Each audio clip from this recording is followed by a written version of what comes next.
बात करते हैं अपने निर्मितवाद अधिगम सिद्धांत की। किसकी बात करते हैं? निर्मितवाद अधिगम सिद्धांत की।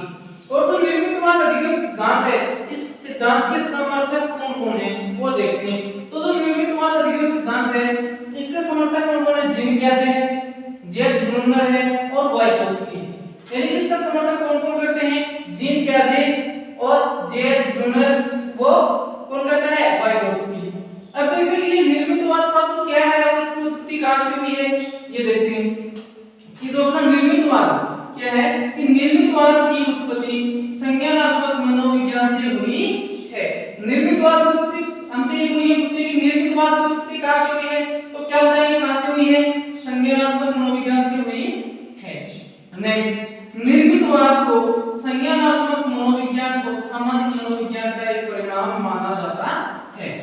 कोई ये पूछे कि निर्मितवाद को किसका एक परिणाम माना जाता है, तो किसका माना जाता है? संज्ञानात्मक मनोविज्ञान और सामाजिक जो मनोविज्ञान है उसका एक परिणाम माना जाता है। किसे? निर्मितवाद को। नेक्स्ट, निर्मितवाद एक ऐसी विचारधारा है जो यह स्पष्ट करती है कि एक व्यक्ति किस प्रकार ज्ञान प्राप्त करता है या किस प्रकार ज्ञान को प्राप्त करेगा। नेक्स्ट, निर्मितवाद का मानना है कि ज्ञान व्यक्ति का बाहरी पक्ष नहीं होता, अर्थात किसी भी व्यक्ति के रंग रूप, सुंदरता, शारीरिक बनावट, वेशभूषा और कुरूपता के आधार पर यह कभी भी अनुमान नहीं लगाया जा सकता कि एक व्यक्ति कितना ज्ञानी है। इसका मतलब यह है कि निर्मितवाद यह मानता है कि जो ज्ञान होता है, ज्ञान वो व्यक्ति का बाह्य पक्ष नहीं होता।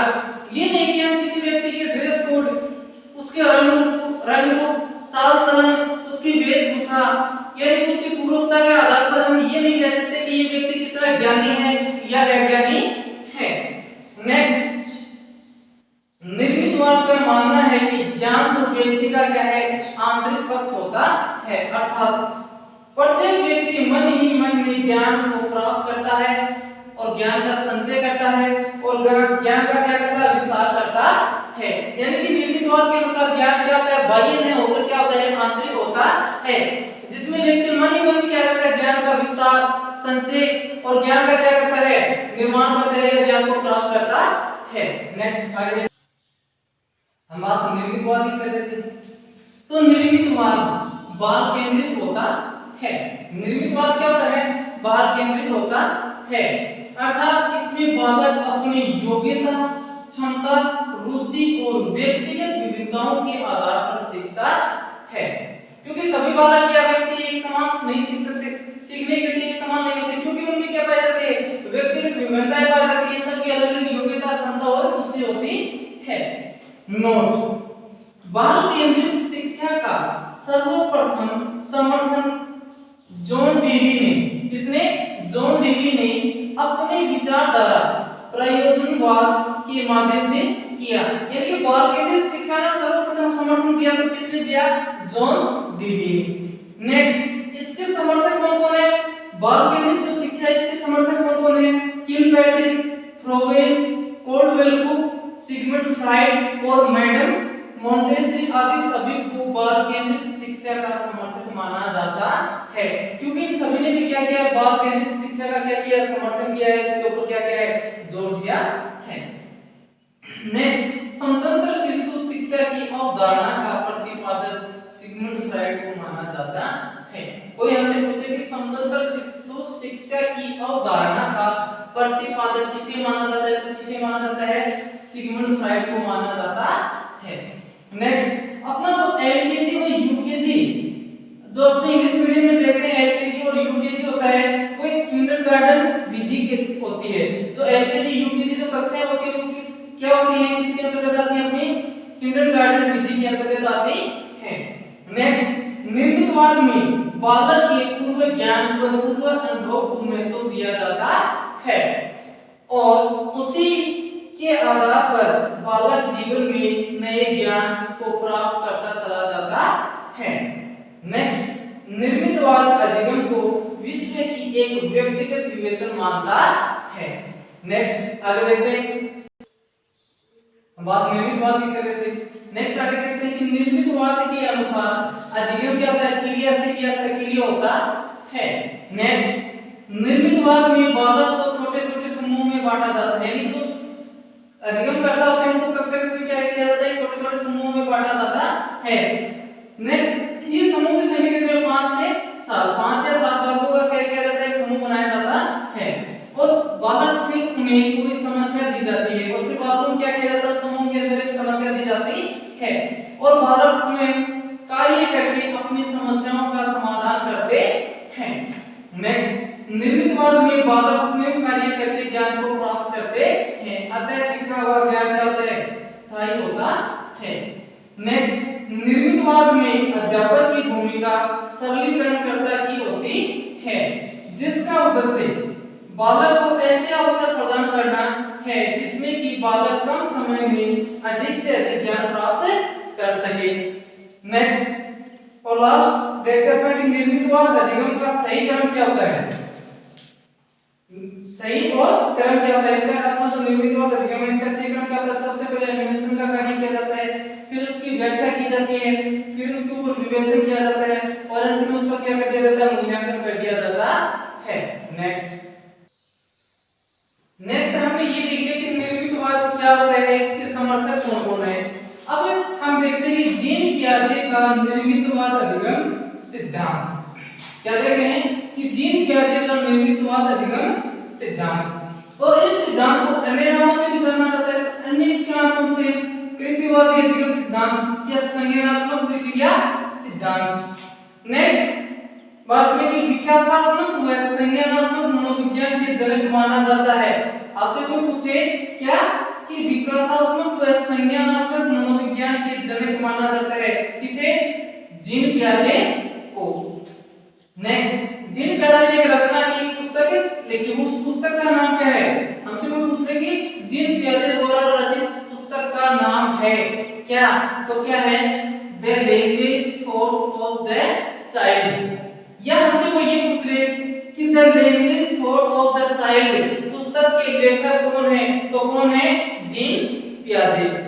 नेक्स्ट, अपना जो संज्ञानात्मक देखा हमने प्रक्रिया का सिद्धांत होता है, तो ये संज्ञान क्या होता है, इस संज्ञान का क्या अर्थ है, तो संज्ञान मन के भीतर के वे आंतरिक उत्पाद व क्रियाएं जो प्राणी को जानने के लिए अग्रसर करते हैं या प्रेरित करते हैं, वे क्या कहलाते हैं, संज्ञान कहलाते हैं। जैसे कल्पना, चिंतन, तर्क, भाषा, गणना करना, अवधान, वर्गीकरण, समस्या समाधान व बुद्धि, ये सभी क्या है, संज्ञान है। नेक्स्ट, नोट, संज्ञान के कारण ही मनुष्य सभी प्राणियों में सर्वश्रेष्ठ प्राणी है। क्यों है कि संज्ञान के कारण ही मनुष्य क्या है, एक सर्वश्रेष्ठ प्राणी है, क्योंकि मनुष्य एक ऐसा व्यक्ति जो कल्पना कर सकता है, चिंतन कर सकता है, तर्क कर सकता है, भाषा का प्रयोग कर सकता है, गणना कर सकता है, अवधान कर सकता है, वर्गीकरण कर सकता है, किसी समस्या का समाधान कर सकता है और अपनी बुद्धि को क्या कर सकता है, काम में ले सकता है।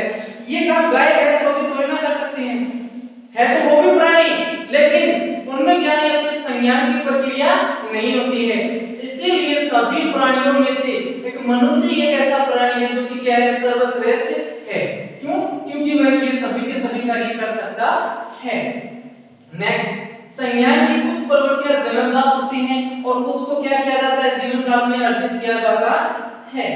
नेक्स्ट, बालक वातावरण के साथ अंतःक्रिया करके अपना संज्ञानात्मक विकास करता है।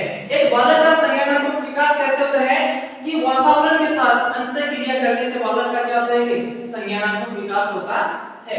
नेक्स्ट देखते हैं सिद्धांत। अब देखते हैं संज्ञानात्मक सिद्धांत दिया, जीन पियाजे का जो निर्मितवाद अधिगम का सिद्धांत है उसके संपर्क देखते हैं, इसके अंदर कौन कौन से संपर्क आते हैं। सबसे पहले आता है अनुकूलन। सबसे पहले क्या आता है, अनुकूलन। अनुकूलन में क्या होता है कि बालक में जन्मजात कुछ ऐसी प्रवृत्तियां पाई जाती हैं या होती हैं जिनके कारण वह वातावरण में क्या कर लेता है, वातावरण के साथ क्या कर लेता है, सामंजस्य स्थापित कर लेता है, उसे क्या बोलते हैं, अनुकूलन। यानी कि बालक में जन्मजात कुछ ऐसी प्रवृत्तियां पाई जाती हैं जिनके कारण बालक वातावरण के साथ क्या कर लेता है, सामंजस्य स्थापित कर लेता है, उसे क्या बोलते हैं, अनुकूलन बोलते हैं। और इस अनुकूलन को दो भागों के अंदर बांटा गया है। नंबर 1 आत्मसात शास्त्रण और नंबर 2 समायोजन। ये आकलन शास्त्रण क्या होता है कि जब बालक के सामने, आकलन शास्त्रण क्या होता है कि जब बालक के सामने कोई समस्या आती है तो बालक उस समस्या का समाधान पूर्व ज्ञान के आधार पर कर लेता है, तो क्या करे, आकलन शास्त्रण कहलाता है। दूसरा होता है समायोजन। समायोजन क्या होता है कि जब बालक वातावरण के अनुसार या बालक जिस वातावरण में रह रहा है उस वातावरण के अनुसार क्या कर लेता है, अपने आप को समायोजित कर लेता है या उस वातावरण के अनुसार अपने आप को डाल देता है, तो क्या कहलाता है, समायोजन कहलाता है। नेक्स्ट होता है साम्यधारण। नेक्स्ट कौन सा संपत्ति है, साम्यधारण। और ये क्या होता है कि जब बालक आकलन शास्त्रण और समायोजन दोनों में की सामंजस्य स्थापित कर लेता है तो उसे क्या बोलते हैं, साम्यधारण बोलते हैं। नेक्स्ट संरक्षण। नेक्स्ट क्या अपना संरक्षण।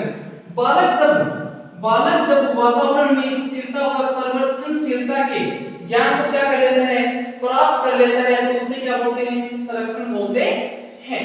नेक्स्ट अपना क्या है, मानसिक संरचना या संज्ञानात्मक संरचना। ये क्या होता है कि बालक के मस्तिष्क में विभिन्न योग्यताओं का क्या होता है, एक समूह होता है, एक संगठन होता है, और उस समूह या संगठन को ही क्या बोलते हैं, मानसिक संरचना या संज्ञानात्मक संरचना बोलते हैं। नेक्स्ट अपना क्या है, मानसिक क्रियाएं। नेक्स्ट अपना क्या है, मानसिक क्रियाएं। मानसिक क्रियाएं वे हैं कि जीवन में आने वाली समस्याओं के, मानसिक क्रियाएं कहते हैं कि जीवन में आने वाली समस्याओं के समाधान के लिए बालक जो चिंतन मनन करता है, उन चिंतन मनन को ही क्या बोलते हैं, मानसिक क्रियाएं बोलते हैं। Next schemes. नेक्स्ट कौन सा होता है, स्कीम्स। ये स्कीम्स क्या होता है कि पियाजे के अनुसार, जीन पियाजे के अनुसार बालक के व्यवहार में वे संगठित आयाम, बालक के व्यवहार में वे संगठित आयाम जिन्हें वह जिन्हें बालक के जीवन में वे संगठित आयाम जिन्हें वह बार-बार जीवन में क्या करता है, दोहराता है, उन्हें क्या कहते हैं, स्कीम्स कहते हैं। जैसे स्कूल में जाने से पहले नहाना, टिफिन पैक करना, बैग पैक करना, जूते पहनना, ये सभी क्या क्रियाएं क्या है, स्कीम्स के अंतर्गत आती हैं। Next schema. नेक्स्ट अपना क्या है, स्कीमा। जब व्यक्ति भौतिक पर्यावरण और सामाजिक पर्यावरण व परिपक्वता के मध्य क्या कर लेता है, समन्वय स्थापित कर लेता है, तब वह क्या कहलाता है, स्कीमा कहलाता है। नेक्स्ट और लास्ट क्या अपना सजीव चिंतन। सजीव चिंतन में क्या होता है कि निर्जीव वस्तुओं को भी सजीव रूप क्या किया जाता है, प्रदान किया जाता है। जैसे बालक किसी वस्तु से टकरा जाता है तो बालक क्या करने लग जाता है, रोने लग जाता है, या बालक को किसी खिलौने के द्वारा क्या होती है, क्षति पहुंच जाती है तो बालक क्या करने लग जाता है, रोने लग जाता है। तो माता पिता द्वारा उस खिलौनों को क्या करना, पीटना, जिसके कारण बालक क्या हो जाता है, चुप हो जाता है। तो बालक सोचता है कि खिलौना क्या सजीव है, इसको पीटा है घर वाले, तो उस चीज को देखते हुए बालक क्या हो जाता है, चुप हो जाता है। यानी कि निर्जीव वस्तु को क्या देना, सजीव रूप देना ही क्या कहलाता है, सजीव चिंतन कहलाता है। Next note. जीन पियाजे का मानना है कि लगभग 8 वर्ष की आयु में बालक में संरचनात्मक समस्याओं के समाधान करने की क्षमता विकसित हो जाती है। किसके अनुसार 8 वर्ष की आयु में बालक में संरचनात्मक समस्याओं के समाधान करने की क्षमता विकसित हो जाती है, किसके अनुसार, जीन पियाजे के अनुसार। नेक्स्ट, निर्माण और खोज के सिद्धांत का प्रतिपादक किसे माना जाता है, क्या है, निर्माण और खोज के सिद्धांत का प्रतिपादक माना जाता है किसे, जीन पियाजे को। नेक्स्ट और लास्ट, जीन पियाजे ने अपने संज्ञानात्मक विकास में 2 बातों को अधिक महत्व दिया है। यानी जो जीन पियाजे है उसने अपने संज्ञानात्मक विकास के अंदर 2 बातों को अधिक महत्व दिया है। 2 बातें कौन सी हैं, एक तो संगठन और दूसरा अनुकूलन। नेक्स्ट, हमने जीन पियाजे का निर्मितवाद अधिगम सिद्धांत देख लिया। अब देखते हैं वाइगोत्स्की का निर्मितवाद, किसका, वाइगोत्स्की का। और ये क्या बताता है कि वाइगोत्स्की ने विकास की प्रक्रिया में जैविक पक्ष की क्या की है, उपेक्षा की है। नेक्स्ट, इसका मानना है कि 2 वर्ष की आयु में बालक में भाषा और विचारों का अलग अलग विकास होता है। यानी कि वाइगोत्स्की का मानना है कि 2 वर्ष की आयु में बालक में भाषा और विचारों का अलग अलग विकास होता है। नेक्स्ट, वाइगोत्स्की का मानना है कि जब बालक खिलौनों से खेलता है तो वह स्वयं से बातें करता चला जाता है, क्योंकि बालक अपने कार्य और व्यवहार को एक निश्चित दिशा प्रदान करना चाहता है। यानी कि वाइगोत्स्की क्या बताता है, ये कहता है कि जब बालक खिलौनों से खेलता है ना तो वो मन ही मन में स्वयं से क्या करता है, बातें करता चला जाता है, क्योंकि बालक क्या करना चाहता है, अपने कार्य और व्यवहार को क्या करना चाहता है, एक दिशा प्रदान करना चाहता है। नेक्स्ट, वाइगोत्स्की का मानना है कि खेल बालक के आत्म नियंत्रण में सहायता करता है। वाइगोत्स्की का क्या मानना है कि जो खेल है वो खेल बालक में क्या, बालक की जो आत्म नियंत्रण की जो प्रक्रिया है उसमें क्या करता है, सहायता करता है। नेक्स्ट, वाइगोत्स्की का मानना है कि रचनात्मक कक्षाओं में बालक स्वयं ज्ञान का अर्जन करता है और क्रियाशील रहता है। वाइगोत्स्की क्या कहता है कि जो रचनात्मक कक्षाएं होती है ना उनमें बालक क्या करता है, स्वयं ज्ञान का अर्जन करता है और क्या रहता है, क्रियाशील रहता है। नेक्स्ट, वाइगोत्स्की का मानना है कि अध्यापक को कक्षा कक्ष में आंकलन करते समय सहयोगी प्रोजेक्ट विधि को काम में लेना चाहिए। क्या कहता है वाइगोत्स्की, कहता है कि अध्यापक को कक्षा कक्ष में आंकलन का कार्य करते समय सहयोगी प्रोजेक्ट विधि को क्या लेना चाहिए, काम में लेना चाहिए। नेक्स्ट आगे देखते हैं, वाइगोत्स्की संज्ञानात्मक निर्मितवाद को व्यक्ति अंतःक्रियाओं का परिणाम मानता है। यानी कि जो वाइगोत्स्की है ना वो संज्ञानात्मक निर्मितवाद को क्या मानता है, व्यक्ति अंतःक्रियाओं का क्या मानता है, परिणाम मानता है। नेक्स्ट, वाइगोत्स्की का मानना है कि किशोरावस्था में बालक अपने संवेशक समूह का सदस्य या सक्रिय सदस्य बन जाता है। नेक्स्ट, वाइगोत्स्की के अनुसार अधिगम को सामाजिक संदर्भ से अलग नहीं किया जा सकता। नेक्स्ट, वाइगोत्स्की का मानना है कि विकास की प्रक्रिया अधिगम की प्रक्रिया से पीछे रह जाती है। यह बात कौन कहता है कि विकास की प्रक्रिया वो अधिगम की प्रक्रिया से पीछे रह जाती है, किसका मानना है, वाइगोत्स्की का। नेक्स्ट, वाइगोत्स्की ने अपने सिद्धांत के 2 नियम बताए। यानी वाइगोत्स्की का मानना है कि जो ये सिद्धांत है निर्मितवाद वो 2 नियमों पर कार्य करता है। नंबर 1 सहायता प्राप्त खोज, नंबर 1 क्या है, सहायता प्राप्त खोज। और ये क्या होती है कि इसमें बालक किसी समस्या का समाधान करने के लिए, सहायता प्राप्त खोज में क्या है कि बालक किसी समस्या का समाधान करने के लिए या खोज करने के लिए अपने अध्यापकों या अपने से अधिक आयु वाले व्यक्तियों से क्या करता है, सहायता प्राप्त करता है और अपने कार्य को क्या करता है, पूर्ण कर लेता है। नेक्स्ट, साथी संगी खोज। और साथी संगी खोज में क्या होता है कि जो बालक है वो अपने मित्रों व अपने सहयोगियों से क्या करता है, कार्य को पूर्ण करने के लिए सहायता लेता है। नेक्स्ट, अपना अधिगम का सिद्धांत नेक्स्ट और लास्ट। आज अपना ये है कि अधिगम का टॉपिक अब क्या हो जाएगा, पूरा हो जाएगा। तो आज देखते हैं लास्ट अपना अधिगम का सिद्धांत कौन सा है, जीएस ब्रूनर का निर्मितवाद अधिगम सिद्धांत कौन सा है, लास्ट जीएस ब्रूनर का निर्मितवाद अधिगम सिद्धांत। और इस सिद्धांत को ब्रूनर के निर्मितवाद